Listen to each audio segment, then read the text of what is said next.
Welcome to Chapter 14, Families, Lifestyles, and Parenting.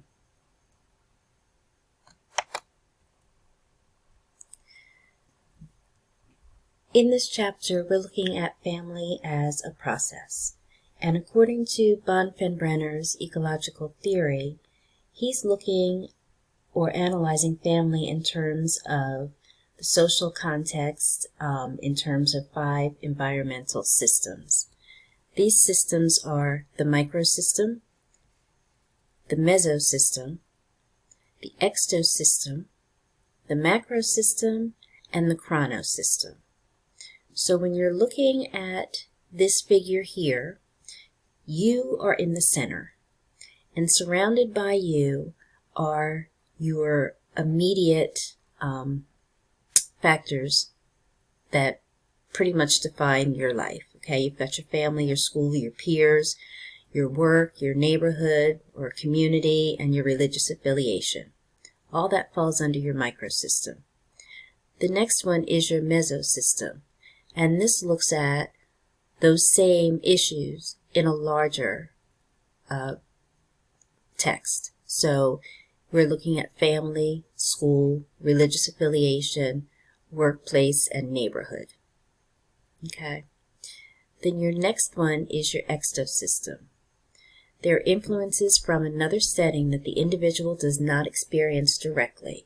So these are outside influences such as economic systems, political, educational, religious systems, as well as government systems. And then your fourth layer is the macrosystem. That's the culture in which you live in. So basically, that is your beliefs and your values. Okay.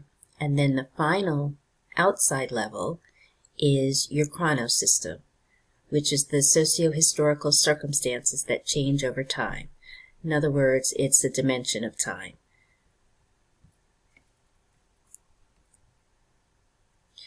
The reciprocal socialization is socialization that is bidirectional. And when I say bidirectional, it means that children socialize parents just as parents socialize children. And each synchronized interaction between infants and caregivers are one form of this reciprocal socialization. Now, these interchanges and mutual influence processes are sometimes referred to as transactional. Another example occurs in scaffolding. If you remember, we talked about that back in the beginning chapters. And that means adjusting the level of guidance to fit the child's performance.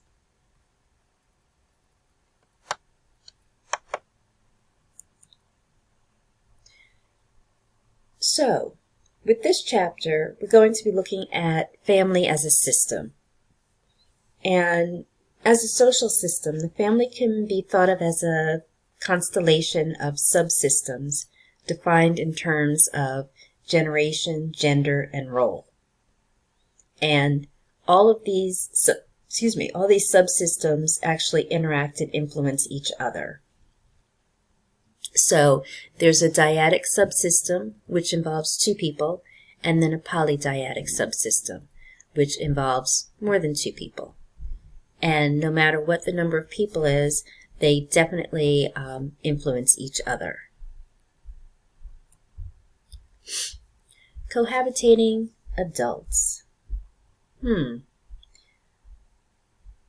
I'm bringing this up in the family section because now the number of people living together in a sexual relationship without being married has increased over the years.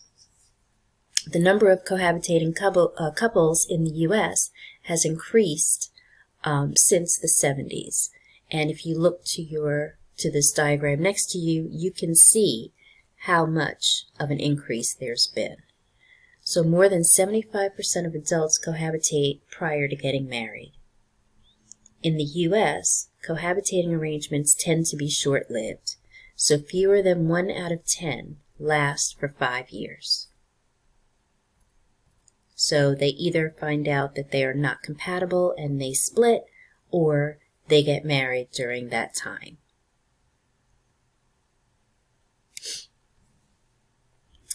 Young adults have strange reasons for cohabitating. They do it just to spend time together, sometimes to share expenses, and then other times just to test out to see if they are actually compatible. Men are often more concerned with the loss of freedom, and women are more concerned about the delays in getting married. And because of that, that's why it takes you back to the 1 out of 10 last 5 years. All right, the disapproval from parents and other family members, the difficulty owning property jointly, and the uncertain legal rights concerning the dissolution of a relationship are some of the issues that come along with cohabitating. Cohabitation and marital stability don't always go hand in hand. So there's lower rates of marital satisfaction and higher rates of divorce in couples who live together before getting married. And this is what studies show. Less traditional lifestyles may attract less conventional individuals who are not great believers in marriage. And cohabitation may change attitudes and habits in ways that increase the likelihood of divorce. But when you start looking at cohabitation in older adults, that's increasing. So it's strange that you would think that that would be increasing, but the rates are expected to continue to rise in the upcoming years due to the aging of the baby boomer generation with more non-traditional values. Cohabitation among older couples may be more for companionship than love.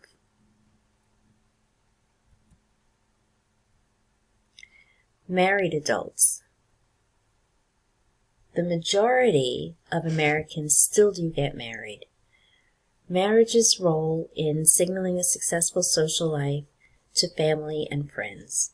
Many young adults still plan to marry, not necessarily as a young adult, but it's still a goal that they have. Changes in percentages of very happy marriages over time. So married men consistently report being happier than married women. You should think about that one. Why do you think that would be? So marriage in America today might be more fragile because of unrealistically high expectations compared to the previous generations. Marriages today, we hope, are more equitable, loving, intimate, and protective of children. In the earlier days, they were not so equitable. And marriages that work depend on developing a deep friendship, showing respect for one another, and embracing commitment. And they both need to have that commitment in order to make sure that the marriage works. And it's also said that individuals who are happily married live longer, and they also live healthier lives.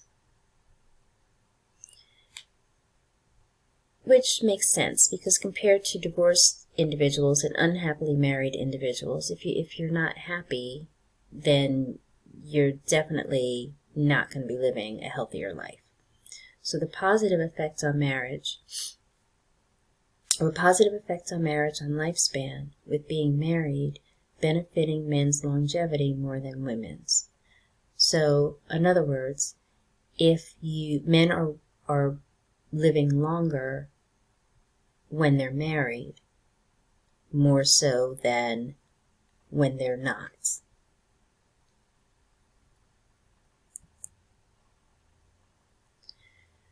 So that takes us to divorce.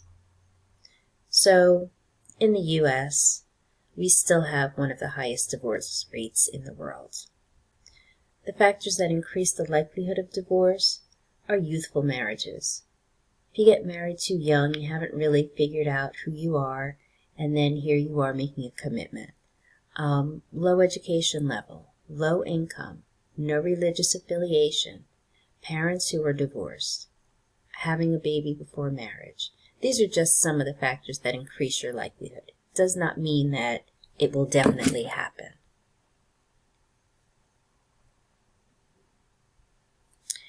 And alcoholism, or psychological problems, domestic violence, infidelity, inadequate division of household labor.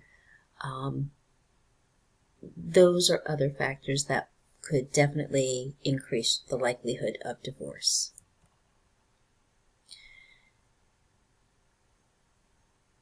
Now, a lot of us might come from, divorced households, but that does not necessarily mean that you will be divorced just because your parents were, but it is a possibility. So for coping with divorce, one of the most common characteristics of divorced adults is that they have difficulty trusting someone else in a romantic relationship. So that takes you back to your childhood with the attachment.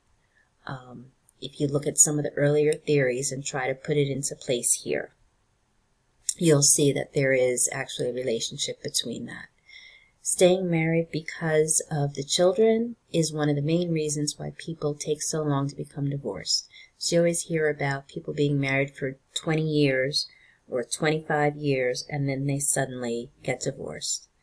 They probably stayed together because of the children.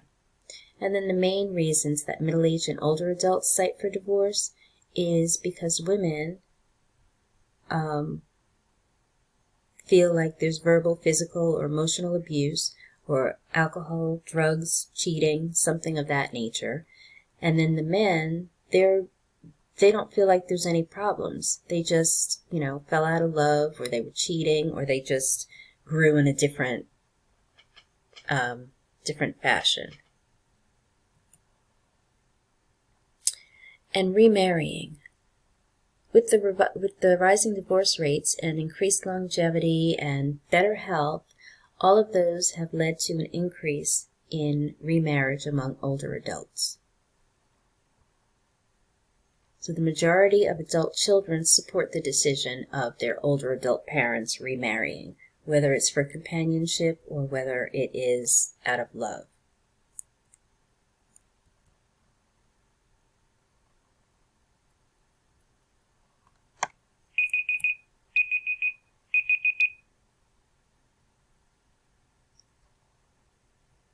So we're here talking about traditional marriages between a man and a woman. That's what we were talking about. But there are other types of families. There are gay and lesbian adults. Gay and lesbian relationships are similar to heterosexual relationships.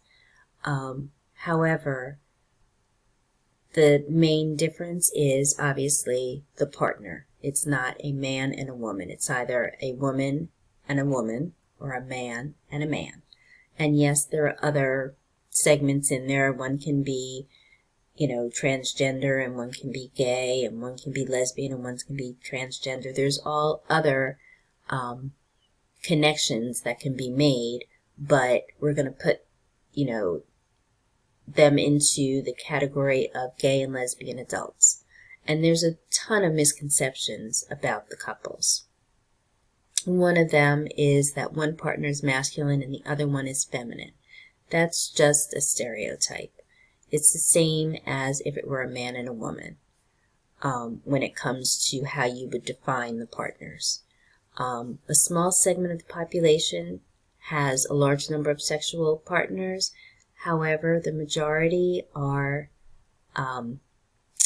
committed to one another, just as you hope it would be in a heterosexual relationship. But the main thing that happens here is that stigma, prejudice, and discrimination fall into place, and it does actually devalue the same-sex relationship.